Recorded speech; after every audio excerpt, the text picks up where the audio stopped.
আসসালামু আলাইকুম। সকালবেলা হাঁটতে বের হলাম। হাঁটতে হাঁটতে ছুটে আসলাম আমার প্রিয় জায়গা মিরপুর শহীদ বুদ্ধিজীবী স্মৃতিসৌধে। এখানে দুইটা পুকুর রয়েছে। বর্ষাকালে পানি থাকে, আবার যখন খরা আসে তখন আর পানি থাকে না।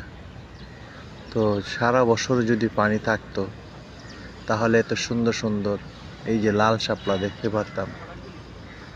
তো এই ফুলগুলো দেখে যে কোনো মানুষের মন খারাপ যদি থাকে ভালো হয়ে যাবে। তো ফুলগুলো দেখুন কত চমৎকার। এই ফুলগুলো আমরা সারা বছর দেখতে চাই।